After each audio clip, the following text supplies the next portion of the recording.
What if I told you that the reason you feel drained, anxious, or constantly second-guessing yourself isn't because of your job, your schedule, or even your problems?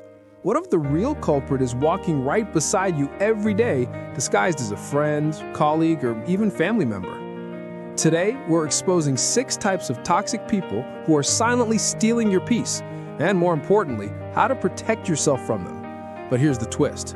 One of these types is so dangerous, most people never realize they're being manipulated until it's too late. Picture this. You walk into work feeling great, but after 5 minutes with that one colleague, you suddenly feel like nothing you do is right. Or maybe you're excited to share good news with a friend, only to have them immediately one-up you or find something wrong with your achievement. The first type you need to watch out for is what we call the energy vampire. We all know someone who leaves us feeling completely drained. They're the ones who monopolize every conversation, turning every topic back to their endless problems. You offer advice, but they shoot down every solution. They don't want help, they want an audience for their misery. Next up, we have the chronic criticizer. Person who has something negative to say about everything. Your new haircut? Too short. Your promotion? You probably just got lucky.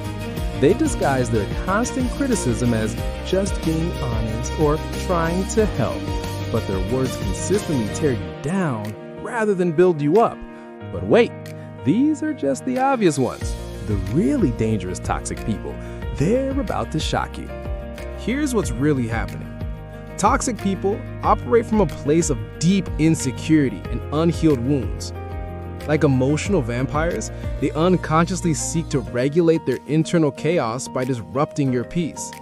Psychology tells us this stems from something called emotional contagion, the phenomenon where emotions spread from person to person like a virus.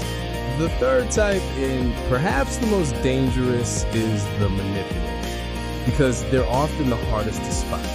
They use guilt, shame, and emotional blackmail to get what they want. If you really cared about me, you would, or after everything I've done for you. Sound familiar? They've turned emotional manipulation into an art form. Then we encounter the victim player, someone who has perfected the art of playing the victim in every situation. Nothing is ever their fault. They're always being treated unfairly, always misunderstood. While we all face genuine hardships, the victim player uses their struggles as a shield against accountability and a weapon to control others through guilt. When we're around toxic people, our nervous system picks up on their chaotic energy. We might not consciously realize what's happening, but our body knows. Our shoulders tense up, our breathing becomes shallow, we start doubting our own perceptions and feelings. And there are 2 more types that are even more insidious. Stay with me, because understanding these could change everything about how you see your relationships. Let me tell you about Sarah. She had a friend, let's call her Maya, who seemed to always be in crisis. Every phone call was an emergency. Every coffee date became a therapy session where Sarah listened for hours but never got to share her own experiences. Sarah started dreading Maya's calls. She felt guilty about it, thinking she was being a bad friend. But here's the truth Sarah learned. Protecting your peace isn't selfish, it's necessary. The 5th type is the gaslighter, someone who makes you question your own reality. They deny things they clearly said, minimize your feelings, and make you feel like you're going crazy. That never happened. You're being too sensitive. You're remembering it wrong. They systematically erode your confidence in your own perceptions. Finally, we have the Boundary Bulldozer, the 6th and final type. You say no, they hear maybe. You set a limit, they find a way around it. They show up uninvited, call at inappropriate times, and somehow always make you feel guilty for having boundaries in the first place. So how do we protect ourselves? It starts with recognizing these patterns. Think of yourself as a garden. You wouldn't let weeds grow freely among your flowers, would you? Some people in your life might be weeds. They take up space and nutrients without contributing anything beautiful to your growth. First, trust your gut. Your body is an incredible detector of toxic energy. If someone consistently leaves you feeling drained, anxious, or bad about yourself, pay attention to that signal. Second, set clear boundaries. You can be kind without being available 24/7. You can be supportive without becoming someone's unpaid therapist. Practice phrases like, "I can't take on that responsibility right now," or "I need some time to think about that." Third, limit your exposure. You don't have to completely cut toxic people out of your life, especially if they're family or coworkers. But you can control how much access they have to your time and energy. Think of it like adjusting the volume on a radio. You're not turning it off, just turning it down. Fourth, cultivate relationships with people who energize you. Surround yourself with those who celebrate your wins, support you through challenges, and inspire you to be better. These relationships feel different.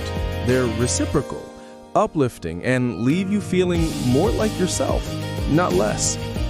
But here's something most people don't know. There's one crucial mistake that keeps you trapped with toxic people even when you think you're protecting yourself. Here's what I want you to understand. You are not responsible for managing other people's emotions, fixing their problems, or tolerating their toxic behavior. You are responsible for protecting your own peace and well-being. When you start recognizing and distancing yourself from toxic individuals, something beautiful happens. You create space for genuine connections. You stop walking on eggshells. You rediscover your own voice and trust your own feelings again. Remember, some people are meant to be chapters in your story, not the whole book, and that's okay. Your mental health, your peace of mind, and your emotional well-being are non-negotiable. You deserve relationships that feel like sunshine, warm, nurturing, and life-giving. You deserve people who see your worth and add to it, not subtract from it.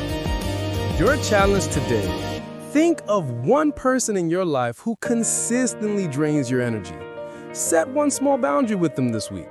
Maybe it's not answering their calls after 9 p.m., or maybe it's limiting your conversations to 15 minutes. Take back your power, one boundary at a time. Which of these 6 toxic types do you encounter most in your life? The energy vampire, chronic criticizer, manipulator, victim player, gaslighter, or boundary bulldozer? Let me know in the comments below. I read every single one and would love to hear your story. If this video opened your eyes to some toxic patterns around you, smash that like button to help more people discover these insights. And don't forget to subscribe and hit the notification bell for more content on building healthier relationships and protecting your peace. Remember, you're not alone in this journey. We're building a community of people who choose peace over toxicity. And I'm so glad you're here.